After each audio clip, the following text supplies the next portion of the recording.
Bom, gente, voltando aqui, agora a gente vai examinar os nossos incisos do artigo 5º numa sequência, legal?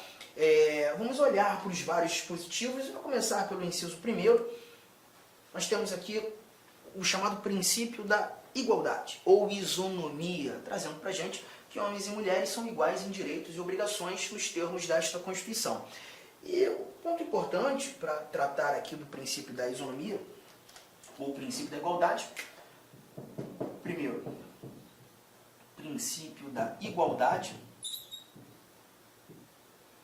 ou também chamado de princípio da isonomia, é simplesmente avaliar nesse cenário, e quando tratando da isonomia, da igualdade, esse princípio ele vai ter duas vertentes, né? É importante lembrarmos da igualdade formal e da igualdade material, que também pode ser chamada de igualdade real, igualdade substancial.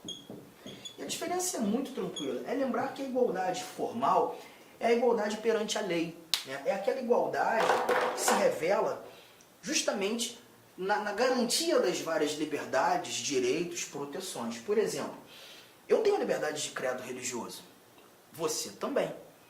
Nós gozamos dessas liberdades de maneira igual. Eu não tenho mais liberdade de credo religioso do que você, ou você tem mais do que eu. Na realidade, nós temos essa liberdade garantida em lei a todos de forma igual. Essa é a chamada igualdade formal. A igualdade em sua melhor semântica. A igualdade que evidencia a efetiva simetria, a efetiva semelhança. Todavia, a igualdade material, ela já parte para um campo de subjetividade. Porque na igualdade material, nós vamos precisar dar um tratamento diferenciado para um determinado indivíduo, para que esse indivíduo alcance, para que tenhamos, né, não um indivíduo, mas para que nós alcancemos um resultado de justiça social. A ideia da igualdade material, ela exige um tratamento diferenciado para igualar. Isso é um tanto quanto estranho, né? Bom, é porque eu não sei se aí da tela você consegue ter noção que eu não sou uma pessoa provida de muita altura, né? Eu sou baixinho pra caramba, né? Fazer o quê? Eu tenho ainda, assim dizer, 1,66, né? Porque a gente sabe muito bem que quando a idade vai avançando, hoje eu estou com 39 anos, a gente vai diminuindo um pouquinho de tamanho, né? Espero que isso não aconteça comigo, porque senão eu tô ferrado, né? Mas imagine você o seguinte, aquele muro, né, de 1,90 e provavelmente a gente tem alguém aí, né, que goza dessa altura, e aí tá lá aquele meu amigo de 1,90 olhando o que está acontecendo por trás do muro e surpreso e sabe, aquelas interjeições, caramba, que não sei o que lá no Rio de Janeiro a gente costuma falar o caraca, né? Caraca. Eu não sei como é que aqui no Mato Grosso esse caraca é utilizado, mas lá no Rio Grande do Sul eu estou muito por lá também, um local que eu gosto muito de trabalhar, né? Lá no Rio Grande do Sul eles falam bah, tem o mesmo valor semântico do nosso caraca.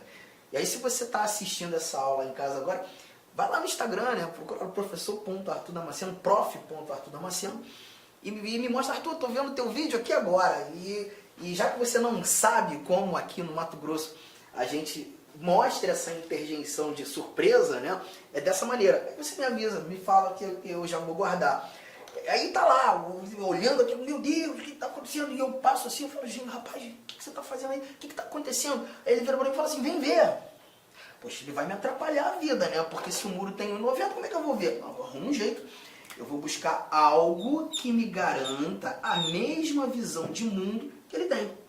Então eu percebo que subindo em algo, eu vou ter a mesma visão de mundo. O resultado vai ser de igualdade. Mas para que esse resultado de igualdade fosse possível, eu precisei de um tratamento diferenciado. A brincadeira, né, é boa porque ela consegue refletir para a gente o que é a igualdade material, ou também chamada de real substancial.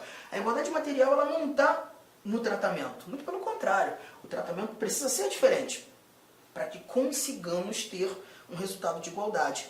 E aí vem aquela célebre frase de Rui Barbosa, né? A lei precisa desigualar os desiguais na medida de suas desigualdades. Tratamento diferenciado para quem precisa ser tratado de maneira diferente. E a finalidade desse tratamento diferenciado é encontrarmos justiça social. A igualdade material, ela se refina nessa circunstância. Você tem aí, né, várias questões nesse sentido. O processo de cotas, inclusive para concurso público. Você tem eventuais bolsas do governo, que são ações afirmativas, como agora o Auxílio Brasil, né, o recente benefício. Questões relacionadas à assistência social, né, os benefícios da assistência social são destinados a quem necessita, independentemente do indivíduo ter ou não contribuído. E aí a ideia é justamente garantir a igualdade material. E é justamente o que a gente mata aqui nesse nosso inciso primeiro. Vamos avançar. Inciso segundo, ele já traz pra gente, vou até deixar aqui já um pouco das anotações, ele traz pra gente o chamado princípio da legalidade.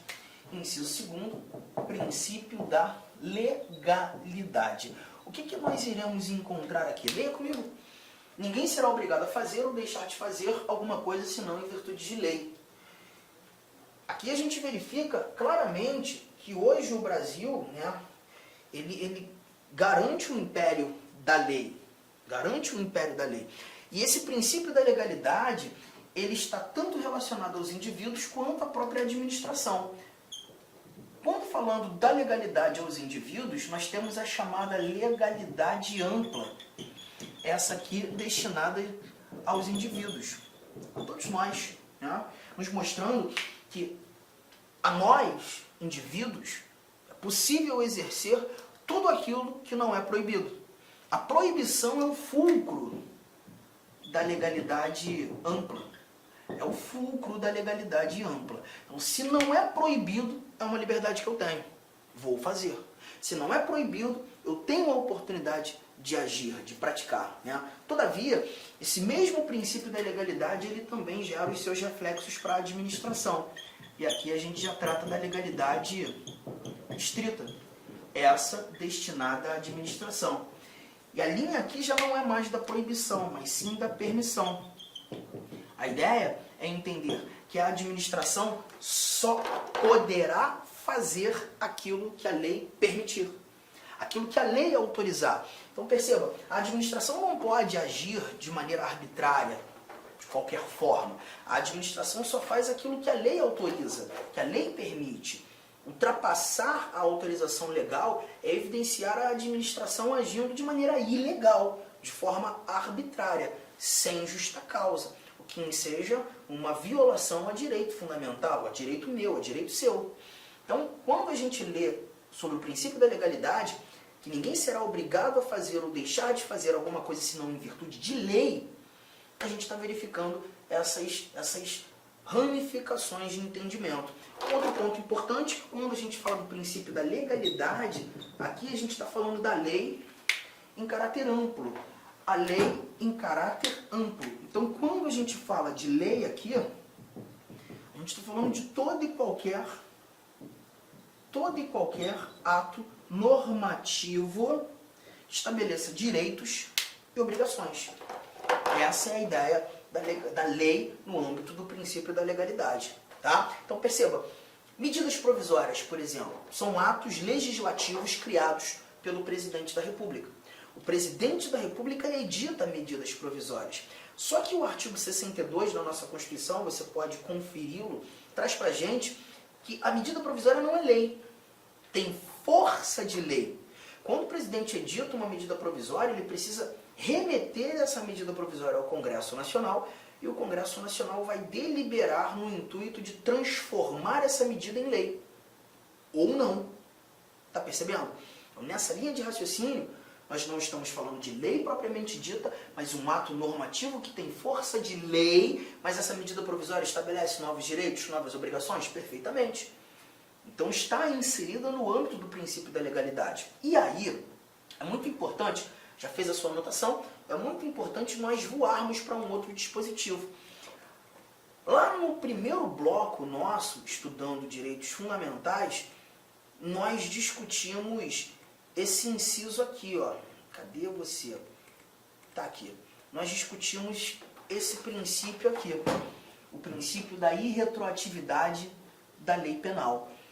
Princípio da irretroatividade da lei penal. Você já o tem em seu caderno. Inclusive, o trouxe quando a gente estava conversando e apresentando exemplos sobre as chamadas normas de eficácia plena. A lei penal não retroagirá salvo para beneficiar o réu. Você está lembrando?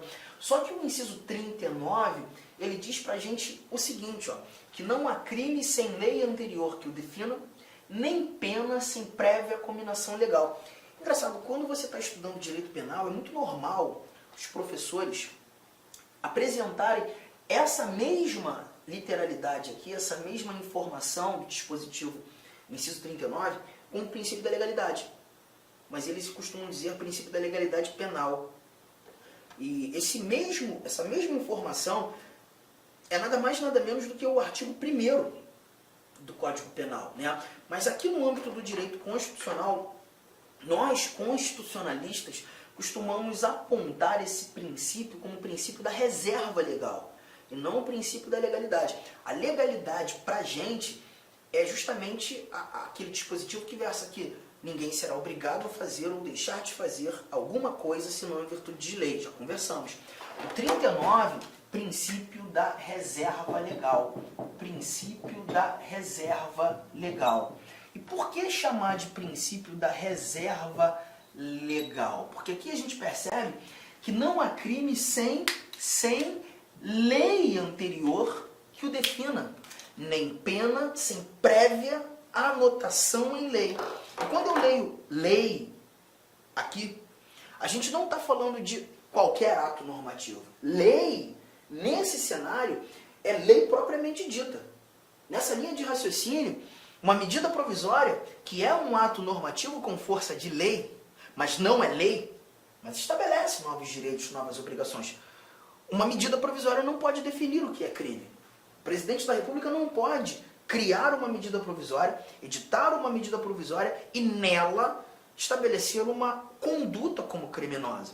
Porque para tratar de crime, para determinar conduta como criminosa, ou até mesmo discutir sobre pena, isso só pode ser previsto em lei propriamente dita. Ou seja, esse assunto, tratar de crime, ou de cominação legal para definição de pena, isso só pode ser previsto em lei propriamente dita. Um assunto foi reservado para ser trabalhado em lei propriamente dita. A lei aqui não tem caráter amplo. A gente não está falando de todo e qualquer ato normativo. A gente está falando de ato, lei propriamente dita, que precisa discutir esse assunto. Você está percebendo a diferença entre o princípio da legalidade e o princípio da reserva legal? É nessa linha de raciocínio. Quando tratando, de novo, lá do nosso inciso 2º, deixa eu voltar aqui, o nosso inciso 2º, está na tua tela. Ninguém será obrigado a fazer ou deixar de fazer alguma coisa senão em virtude de lei. Lei aqui em sentido amplo. Todo e qualquer ato normativo. Mas quando o Constituinte definiu o princípio da reserva legal, não há crime sem lei anterior que defina, nem pena sem prévia anotação nessa mesma lei, é lei propriamente dita. A lei em sentido estrito. Tudo bem? Tranquilo? Então vamos avançar. Aqui algumas leituras simples que a gente faz. Inciso 3º, trazendo para a gente a vedação à tortura. A vedação à tortura. Ninguém será submetido à tortura, nem a tratamento desumano, degradante, não há exceção. Não há exceção. Então, nesse caso, nós verificaremos a tortura como um ato vedado. E nessa linha de raciocínio, inclusive, interessante nós lembrarmos de uma súmula, né? A súmula vinculante 11 do Supremo Tribunal Federal. A redação da súmula vinculante 11, ela diz que o uso de algemas, por exemplo, né, tem caráter extremamente excepcional, quando a integridade física do indivíduo ou daqueles que ali efetuam uma prisão, ou até mesmo uma possibilidade iminente de fuga, né, é deflagrada. Aí a utilização de algemas, porque se porventura a utilização das algemas ocorrer... Olá, meus amigos, minhas amigas. Inicialmente eu peço licença a vocês, pois interrompi os seus estudos, mas essa videoaula é uma videoaula demonstrativa para você conhecer o nosso curso aqui da Lá Concursos. É um curso 100% focado no concurso da Universidade Federal do Rio de Janeiro para o cargo de assistente em administração. Cara, um curso muito competitivo que eu tenho certeza absoluta, se você seguir as nossas orientações pedagógicas, se você assistir as nossas videoaulas, prestar bastante atenção, você vai ter reais chances de aprovação. O que você estuda vai ser aquilo que vai ser cobrado na prova. Professor, quanto custa, professor, o restante dessa videoaula e muito mais, né? Você apenas R$ 39,90, R$ 39,90 você vai ter esse curso aí, que vai ser um divisor de águas, né, para o cargo de assistente em administração, de acordo com o edital 491. Dá tempo de estudar? Sim. Curso 100% EAD, nós temos uma metodologia, o nosso site não joga somente as aulas para vocês, nós orientamos que os alunos estudam via o Personal Coach, que é o cronograma na qual eu produzo esse cronograma para vocês. Pessoalmente, eu faço aqui o pedagógico da Lá Concurso para fazer a diferença. Bacana? Gostou? Tem um link aqui embaixo. Clique nesse link, venha estudar com a gente para o concurso da Universidade Federal do Rio de Janeiro. Forte abraço, fique com Deus. Tchau, tchau.